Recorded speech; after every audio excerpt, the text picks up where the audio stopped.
Olá, meu nome é Ana, eu sou mãe do Joaquim, de 3 anos, e da Emma, de 1 mês e 5 dias.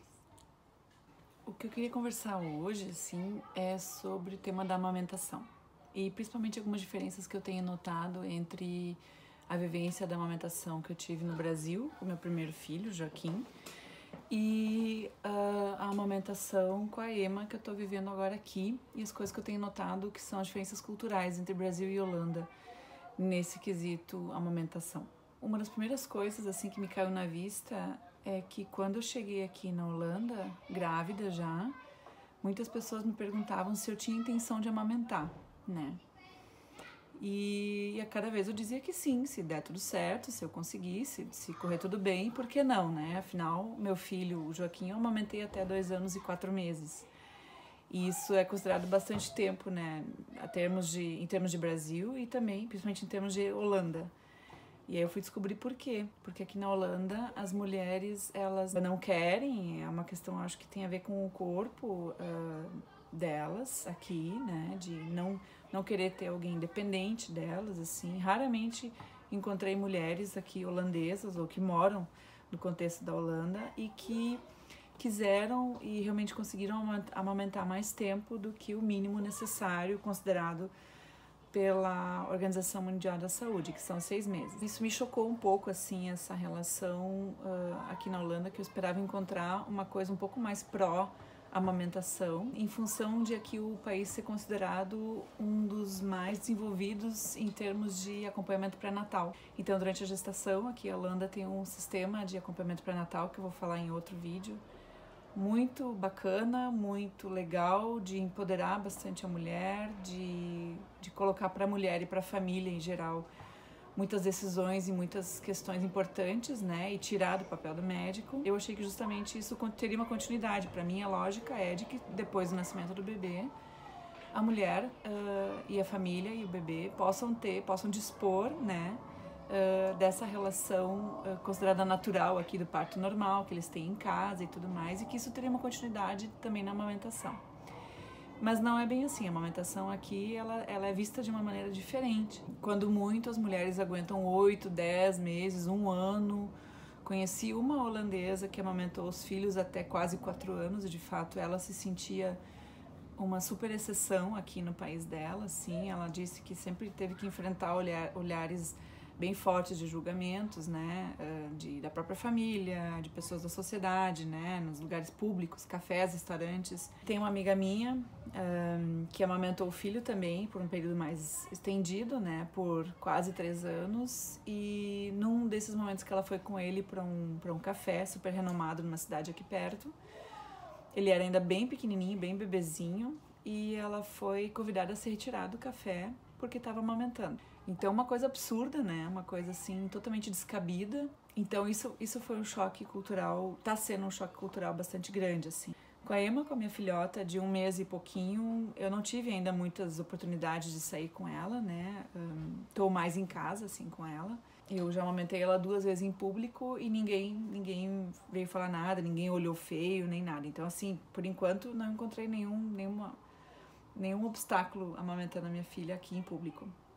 Mas se eu encontrar, eu acho que eu vou subir as paredes, assim. Eu acho que eu vou ter um piripaque. No Brasil está acontecendo um movimento bastante amplo de não só empoderamento da mulher, né, e retomada um pouco desse cenário do parto. Junto com esse movimento, eu sinto que também tem um movimento de atentar um pouquinho mais para os elementos afetivos e nutricionais e de imunidade também, que tem a função do mamar, né, da amamentação, do aleitamento materno. São coisas que estão acontecendo concomitantemente, né, e que está abrindo portas para as mulheres, para as famílias poderem debater o que acham melhor para suas famílias, para os seus filhos, né, e poderem ter essas escolhas um pouco mais conscientes, assim, né. Se forem optar por fórmula, se forem optar por aleitamento materno ou uma questão conjugada, combinada, isso pelo menos está acontecendo agora com um fundo um pouco mais esclarecido, um pouco mais cheio de informação, né, e cheio de desejo da própria mulher, né, de como é que ela gostaria de fazer e não como gostariam que ela fizesse. Eu acho que isso é uma das coisas principais para a gente deixar claro aqui, né. Eu não tô Eu não quero nesse vídeo falar que um é certo e o outro é errado.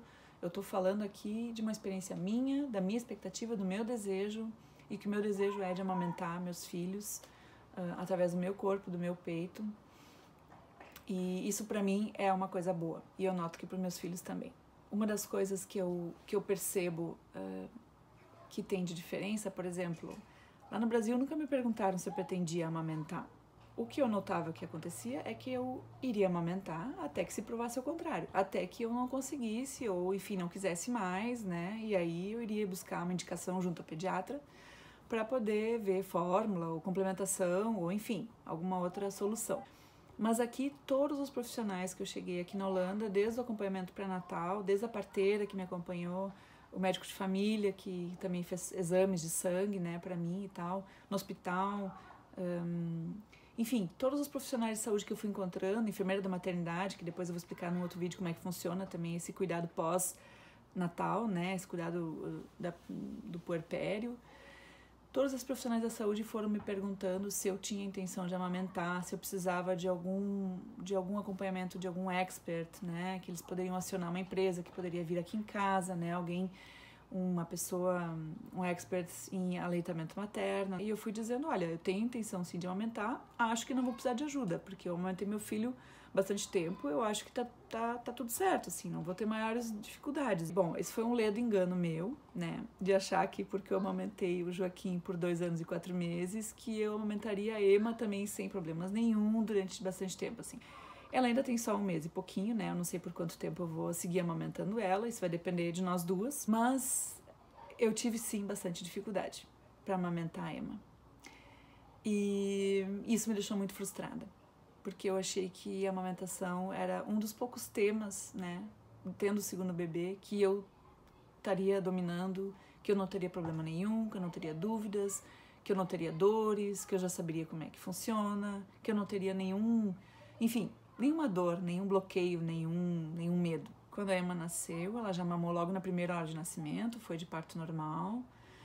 E tudo bonito, tudo legal, a gente foi pra casa e aqui em casa a tal da pega correta, né? E vá buscar vídeo no YouTube, vá buscar texto, informação e consultar amigas, porque de fato eu tinha me esquecido como é que funcionava, do que eu tinha que cuidar, o que eu tinha que reparar. Eu tinha esquecido o tamanho da dor e da sensibilidade que a gente pode sentir nesses primeiros dias, assim, né?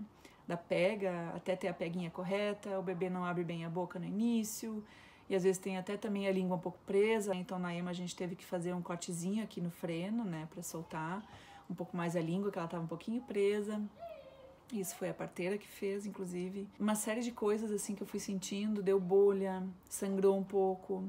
Eu não cheguei a ter febre nem mastite, mas assim, eu acho que foi um pouco antes, sabe? Eu fui até um pouco antes de dar mastite, assim. E de uma série de dúvidas que eu fui tendo, se eu estava fazendo certo, e por que isso estava acontecendo comigo, se eu já tinha amamentado meu outro filho de boa, né? E aí, claro, eu fui nas minhas anotações, fui vendo, fui lembrando que com o Joaquim também não foi fácil nos primeiros 10 a 12 dias, então foi mais ou menos o mesmo tempo que levou para eu e a Emma podermos nos encontrar no meio, a gente poder se reconhecer, poder aprender e para mim reaprender, né, a dar o peito. Foi um aprendizado e foi um encontro nosso, assim. E com cada bebê, de fato, tem uma diferença, né? Tem assim, mínimas coisas que são diferentes e que a gente passa por um processo novo de aprendizado. Mas o que foi semelhante foi que eu tive ao mesmo tempo, mais ou menos, de dificuldade e de dores, até que começou a sanar, até que começou a ficar mais tranquilo, as bolhas desapareceram do mamilo e eu pude dar uma mamar assim, sem retrair, sabe, o corpo, porque começava que eu dava o peito e eu, do próprio medo, eu dava, mas não queria dar, sabe, então era um conflito que surgia pra mim ali. Depois dos 10, 12 dias foi mais tranquilo e aí eu fiquei mais relaxada, consegui relaxar o corpo, a própria postura também ficou um pouco mais, menos tensa.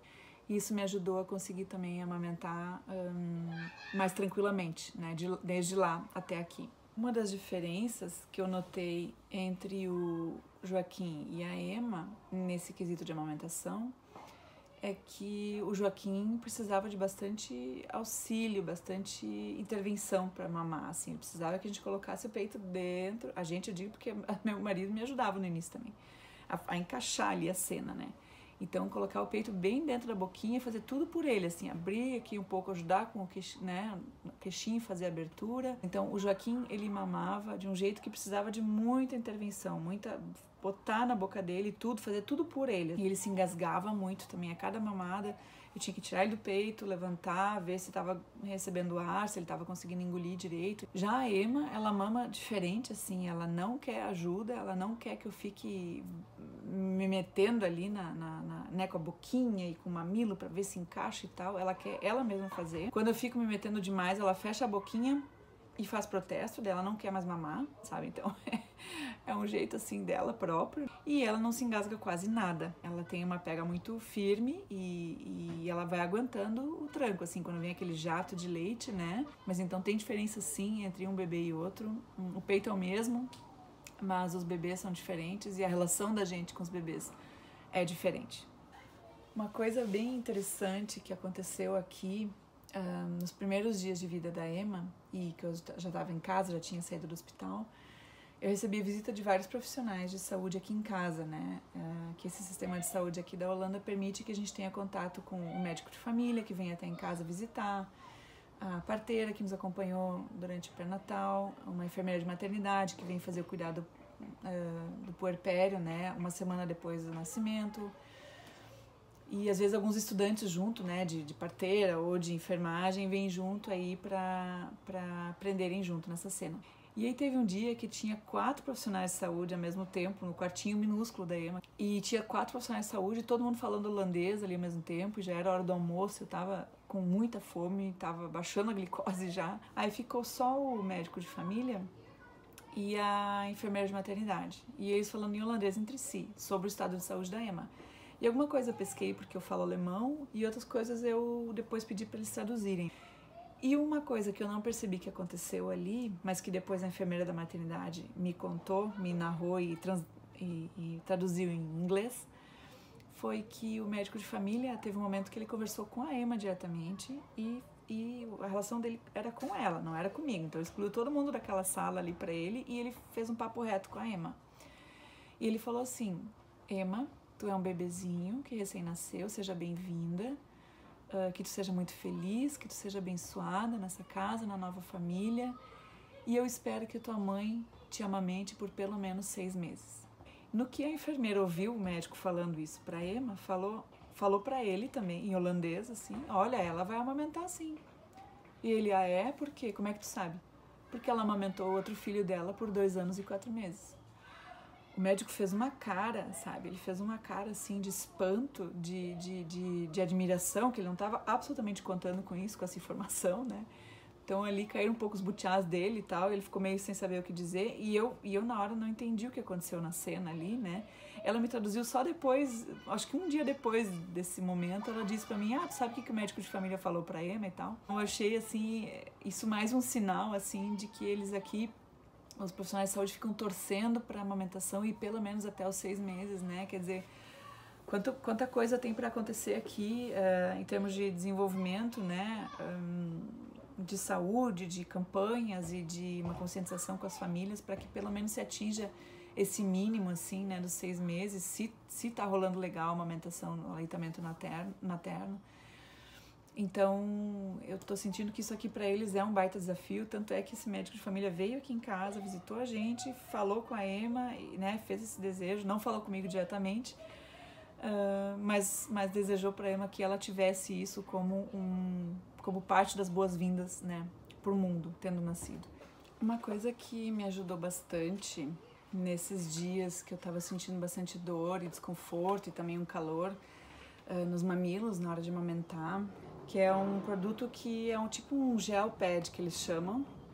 Essa é apenas uma marca, mas existem diferentes marcas, né? Outra que eu encontrei e experimentei, essa aqui da Medela, que são uns pads assim, tipo umas compressas frias, né? Com gelzinho, assim, que não faz mal pro bebê ingerir isso.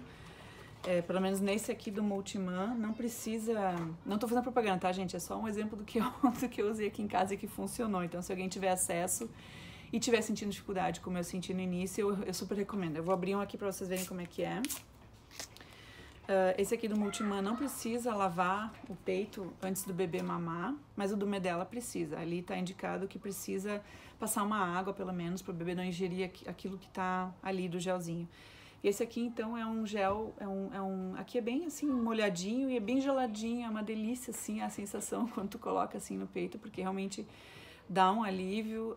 Tu coloca isso aqui, então, diretamente em cima do mamilo, entre o mamilo e o absorvente de seios, né, quando tu não tá amamentando, que isso vai dar um alívio e vai ajudar a cicatrizar, ajudar a relaxar também a musculatura. É um ótimo artifício para nos ajudar nesse início, assim, até a gente conseguir, de fato, amamentar sem ter tanta dor, né, e acostumar o próprio tecido do peito, do mamilo, para poder receber a boquinha do bebê e tal. Então é um negócio que eu recomendo se alguém tem acesso. Esse da Medela, eu vou abrir aqui, ele é um pouquinho diferente e ele também é mais caro do que o da Multiman. E esse aqui, ele é diferente, ó, ele é assim um gelzinho que tu vai tirando, ele é bem uma coisa bem, parece de silicone, assim, tu vai tirando aqui a camada protetora, essa aqui tu descarta.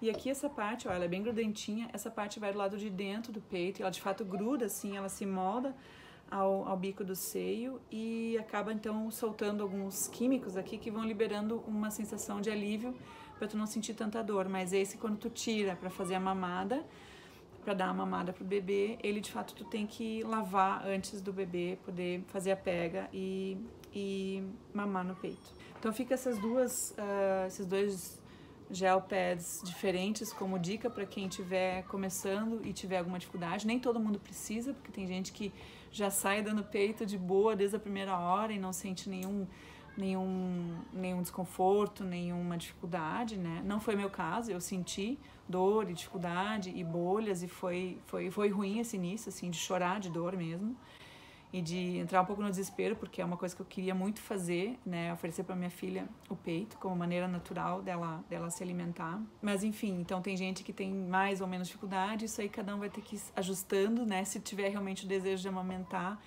Acho que tem meios da gente conseguir buscar ajuda, né, ou buscar alguém que consiga te orientar sobre isso, assim, é bem importante. Buscar informação e buscar principalmente apoio, acho que dentro da família também, né?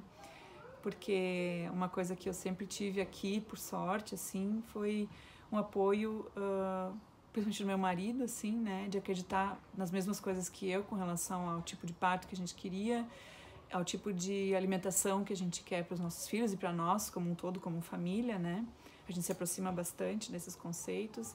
E também essa parte da amamentação, né? Então ele me deu bastante força, bastante carinho e eu dizia para ele, eu preciso de colo, eu preciso de colo, eu preciso de amor, né? Para poder produzir o leite, a gente precisa desse ambiente, assim, cheio de ocitocina, cheio de amor e de apoio.